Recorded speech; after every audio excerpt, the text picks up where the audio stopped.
No pasar? No pasar. Well, what do you think? We can go back and wait, or we can just like go back towards Oaxaca, try and figure something out. Bueno, friends. Hello. Welcome to Playa Zipolite. We're obviously not at the beach right now, but we wanted to show you our Airbnb, just part of our travel experience that we realized we had not been showing everyone. So this is it. We usually travel by Airbnb or book our Airbnbs, just a little bit easier for us. And this one, as you can see, has a nice outdoor kitchen here, which is nice because it's really hot, so it's nice to be outside where you can catch a breeze. But it's also not great because sometimes there's bugs everywhere and spiders. So pros and cons of outdoor kitchens. This Airbnb was originally listed for $30 a night, which is usually more than we spend on them, but it had some sort of deal. So it was in like $22, $25 a night. So it's kind of the amount that we spend, and this one is pretty nice for what you got. So we come upstairs here too. Whoa. This is where Evan sleeps. It's nice out here at night. Not allowed in my bed. It's really warm to sleep next to. And then this brings us to our room here. Excuse the mess. We're living out of a duffel bag, but it's pretty spacious, nice and light. The bed is actually incredibly comfortable, which is a nice little perk we don't always have. I'll take you to the bathroom. If you've traveled through Central America, you know, the greatest thing about being here is the weird stench that comes out of the bathroom every time. You also have the shower in with the toilet and the sink. No shower curtains here, which is also normal for Central America. Kind of makes sense though, whatever. So this is our lovely little home for a couple of days. Doesn't suck, we enjoy it. Anything else you want to add? Not really, I think you covered it. Wait, did you talk about how it's really warm? Not really. Okay, so it's like, what part are you? Hello. No, so it's warm here. This is like really pretty warm, like Central America warm. This is, as our neighbor just described it, soupy, which I agree entirely. Considering where we came from just the other day, which we're actually going to tell you about. We wanted to talk about like our trip from Oaxaca all the way down here because it was very eventful. Hopefully this thing doesn't break on us. Ready? Oh no. This is not comfortable. Oh, whoa. Maybe this isn't gonna work. Let's try this over again. So we started our journey in Oaxaca City. And then from there, we wanted to go down to the beach, which is Playa Zipolite. We had some people in our Airbnb tell us about it. And I was like, heck yeah, let's go. And so from Oaxaca City, there's only 3 main highways that go south. And so we chose the one that was the most direct, not really researching, you know, what it was. It was a beautiful, beautiful scenic ride.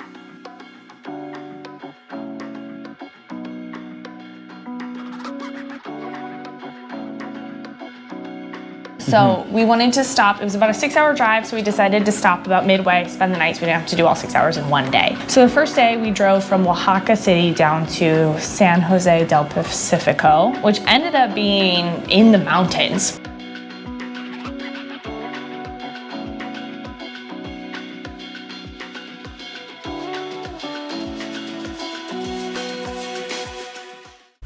Well, here we are in a little village in the mountains of Mexico. I couldn't even tell you where we are exactly. We stopped because we drove by the church up there. This is beautiful with this backdrop of just all of these mountains and trees.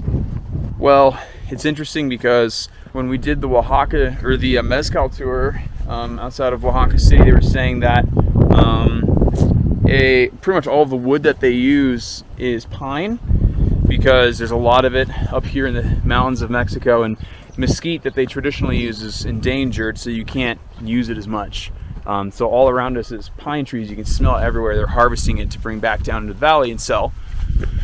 And this looks like just one of the many little villages along this beautiful road that we're on today that harvests pine. Beautiful.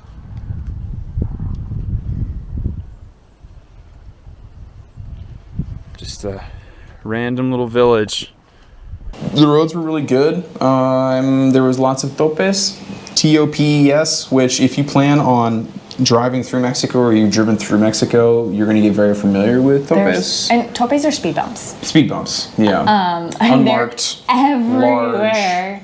Yeah, They're terrible. so annoying. There's a bunch of them, but it was a really pretty ride. Yeah. So, but anyway, we got to San Jose. San Jose. Yeah, so we got to San Jose del Pacifico. We got this very adorable little rustic Airbnb. Really quick, just want to show you around the place that we're staying. Here's the room. Also, on Airbnb, It's really, yeah. it was like $18 a night, and all the reviews were like, oh, it's pretty rural, so we weren't really sure what we were getting into. This is lovely. It's very nice, very clean. It is. Very excited about it. It's very, very nice. It's small, but that's okay. I mean, we blew up all over the place like we normally do. Look at that view. But, yeah, see if you can see this view. A lot like earlier when we showed you around that town, just more of the looks there. Very nice.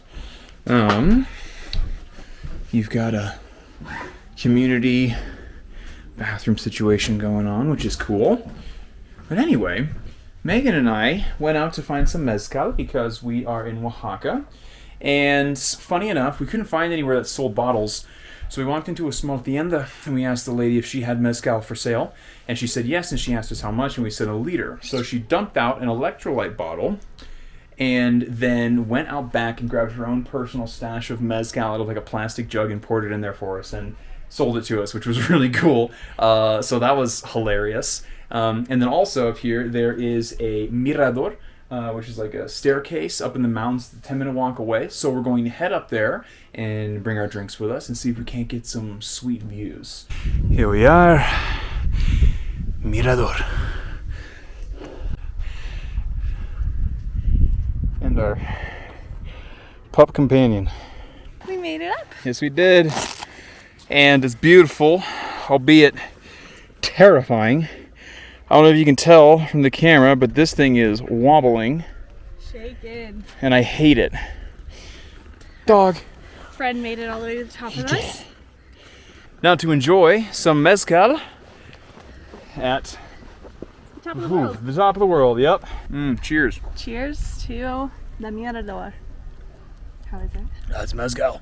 Homemade mezcal. That's some backcountry brewed mezcal. That's some moonshine. Doesn't suck. Doesn't suck. Nope. It was mountainy and cold.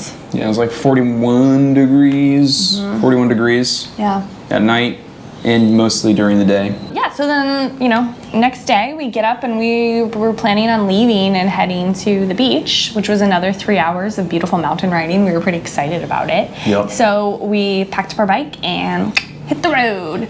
And about 30 minutes down the road, we stopped because there was a van parked in the middle of the road.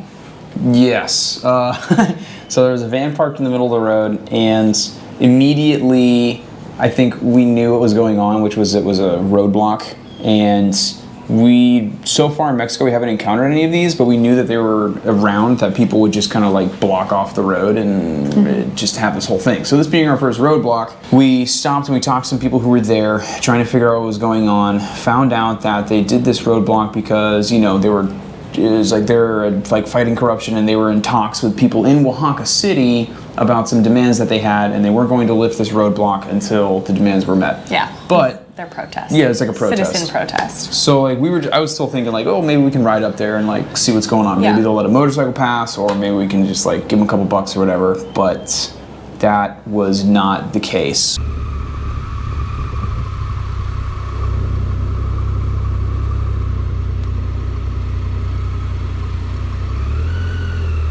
No pasar? No pasar.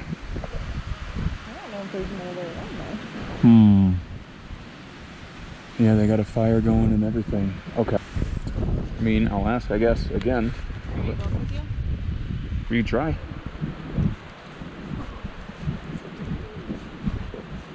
El paso. Porfa, ¿es el paso? ¿Caminando? Caminando, sí. Sí, caminando.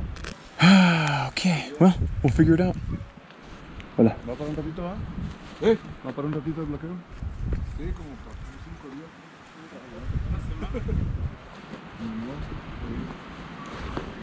Well, what do you think? We can go back and wait, or we can just like go back towards Oaxaca, try and figure something out. We went up there and they were not like having any of it. They weren't gonna let anybody pass. You could pass if you were walking, but that was it. No vehicles, not even our motorcycle. Not even our motorcycle. We realized that we weren't gonna get through that day and decided to go back to where we were staying, and we got another room, a different room. Okay, well, we made it back to San Jose del Pacifico. Yeah. Yep, which is where we were last night. As you saw, the blockade wouldn't let anybody through. So we came back to stay for a night and see if it clears up tomorrow. Because this is the only road that goes down to the beach without having to add like 3 days to our journey. Yeah, so there's no other way. And if it's still blocked tomorrow, we're just going to go back up and go a different way. So, but we came back, and this is our room now. Here, we'll show you the room. It's a different room. This one is definitely a little more rustic, but we have our own bathroom. Our own bathroom, bigger bed. Yep. More space. More space. Not as pretty of a view. No, you look out. It's still pretty, but not as pretty. And it's cold. It's cold, and the plugs don't work, so we can't charge anything. So we were going to get some work done today, and now No, we're not. we have to figure out where to go. And there's also a big hole that leads right outside. Oh, See? but the There best it is. part, though. Oh yeah, Megan, show them the best part. Boom. I got a poncho. Mexican girlfriend. So- Oh my god, and the wind. Like, the wind at this place was insane. Like, when you were going to sleep, like, it sounded like the roof was gonna get torn It off. felt like the whole Nuts. building was going to blow over. Yeah, it was wild. So, We didn't sleep very good. No, we didn't. But we figured, like, the next day we would kind of go try the blockade again, because we'd heard at dinner that they would, like, every 2 or 3 hours they would let people through. So we get up the next morning. All right, everyone. Well, we stayed one extra day, and we've been talking to locals and to folks who are traveling through the area, and we're told that today the blockade should be lifted around now. Yep. So we're staying hopeful, and we're just going to pack up all of our things, and we're going to head down there, and for some reason it's still blocked. We'll just hang out for like an hour or so and figure out what's going on, because yeah, it was a government protest thing. Yeah, and then there was actually another blockade that happened on like the way that we came in. So there was 2 blockades that ultimately got set. Protests. So. Yeah, but on the upside, staying around for one extra day made it so we could see our first ever stick bug. Where is it? Stick bug. He is so excited. Isn't that cool? Look at it move. We go grab some coffee first. Yeah. Go grab some coffee, and while we're there, we meet a couple from Portugal, and they had come... What's up, y'all? How's it going? Hey, thanks. They had come through the roadblock on the north end of town that morning. Right, there was 2 roadblocks Yeah. we didn't know about. When we came in the first day, there wasn't a roadblock coming into town, but at that night at 3 a.m., that's when they set up roadblocks on each Both side ends of the town. city. Yeah. Yeah. Just in the city we were in. Yeah. But, and we're in the middle of nowhere, mind you. Like, Yeah. what are the odds? So they were able to come through because no one was manning it and their car could fit through. So they were at the coffee shop, and they were going to go try the southern blockade to get through because they just got through the northern one. And so we exchanged phone numbers, and they were going to text us like the conditions of it. So we wait about an hour or so, and they are like, yeah, there's a roadblock here, but they say it's going to lift in about an hour or so. So we're like, sweet. Cool, so we load up all our stuff, and we head down there, and the roadblock's still there. And it was a van last time, but this time it was like there was sand and like dirt in the middle of the road and like logs and all sorts of different things. And There was more people too, and it people. felt a little bit more like tension filled. Yeah, there was definitely more going on. And we saw our friends again. They were still there. They were They'd been still waiting there for like 2 hours by that point. Yep, and we kind of like hang out for a little while, and then someone turns around to leave and stopped and asked them, you know, what was going on, and they said they probably wouldn't be lifting the blockade until Wednesday. And it was Sunday. So we're like, what? Okay. So we all turn around and head back into town. So we all head back into town, and their plan was to go back up towards Oaxaca City, because even though there was another blockade coming into the city, when they had come in the morning, there was no one there. It wasn't, man, you could drive around it. It was a little sketchy, but you could get around it. And we were going to do the same thing, just being like, all right, we'll head up back to Oaxaca City. Just and scrap the beach, we'll go another way, whatever. So we get back into town, and lo and behold, there they are. friends. And they said, yeah, well, there's people there now and you can't get through. So we're just stuck in this little town in the mountains, which it was gorgeous, but there just wasn't really anything to do, and you didn't want to just be stuck up there for days. So no.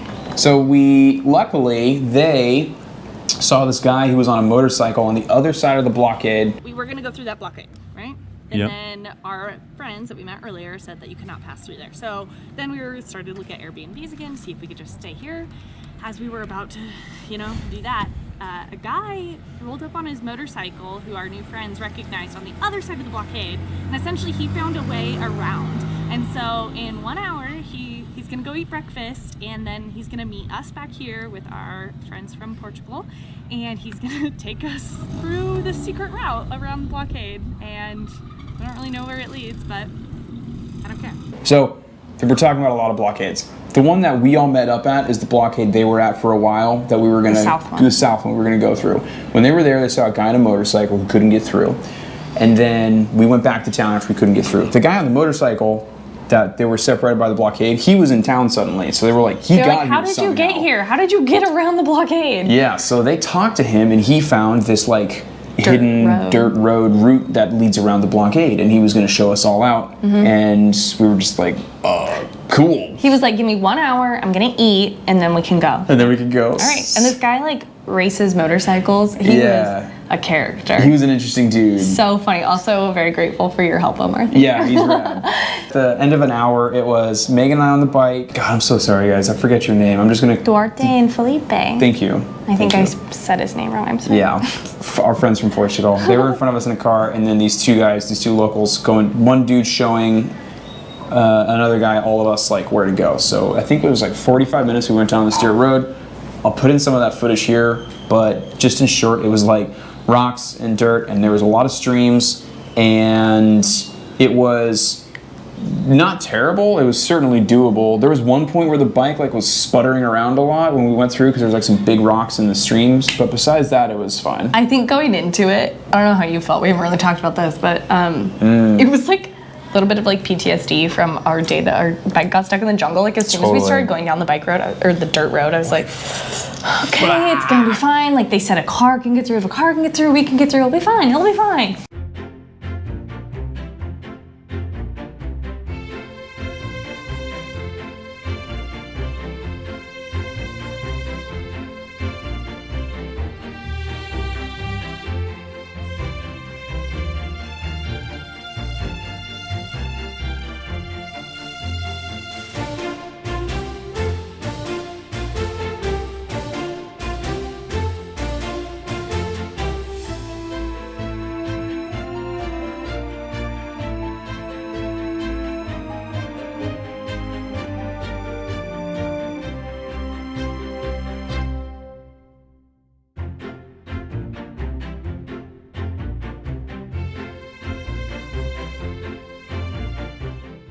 Yep. And it was fine. It was fine, yeah. And I think we were both just really anxious about it. Yeah, and then we got out on the other side, and it was gorgeous. I mean, the roads were great, and we all wound our way back up, and, we were talking to this guy on the motorcycle next to us. He spoke a little bit of English. We spoke some Spanish. I'm training. Mazunte, San Jose, Mazunte.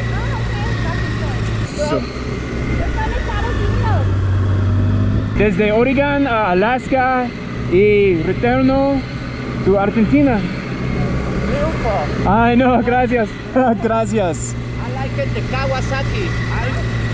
Okay. And so we were just kind of bullshitting, which was really neat. And then we got to the main road where we had bypassed the blockade. Oh, and we paid one of the guys who showed us the way. We gave him some money, and we all kind of said our goodbyes, and then we started working our way down towards the beach. And that was a really pretty ride as well.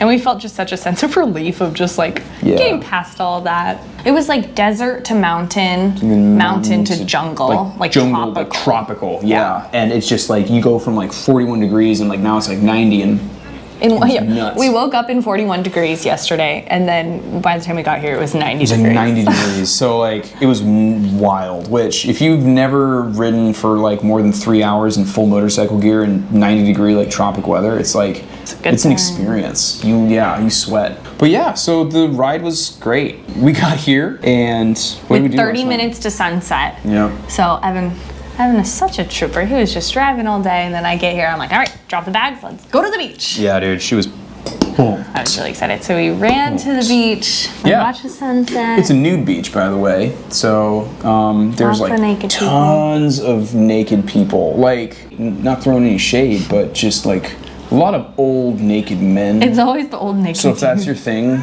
this might be the spot for you. If it's not, fun. It's really fun. yeah, it's fun. But anyway, so now we're in the beach doing this. So yeah, that was our experience getting here, which was nuts. Much more eventful than we ever planned on. Yeah, I want to say though, like at no point did we feel like super unsafe, like in danger. Not Like at all. like, don't get me wrong, like you got to come into this and recognize that you are a foreigner and you're in somebody else's country and they're doing their own stuff. So you got to respect that, even if you don't agree with the way that they're doing it. Yeah. The guys there, like, they had some pretty big machetes and everything like that, but like I even like walked up and was talking to them, and like even if they didn't like me, I didn't feel like threatened. So that's important to note. You know, I don't think everyone's out here to just kind of like take your stuff. I mean, I don't know, who knows, but might have been different. That has not been our experience. Yeah, not our experience at all. Mexico's been nothing but safe and friendly, and even with this, like the locals. The locals were awesome. They were the ones who helped us get around it. Yeah. It was like other people that had beef. Yeah. And it wasn't even beef with us. They were just like ignoring us. So. Yeah. Anything else you want to add? Let's go to the beach. Is that good? That's good. Well, as you can see behind us is the beach, the Pacific Ocean. We're back to the Pacific. We're It's back. like we never left Oregon. Either way, we're here, and there is a surplus of naked people, as was advertised. It's a nude beach. It is. Thanks for hanging out with us. We appreciate you. We can't wait to see you in the next video. And yeah, if you haven't already, please consider subscribing to the channel. Give this video a like, comment, whatever. All right. Much love, everyone. Peace.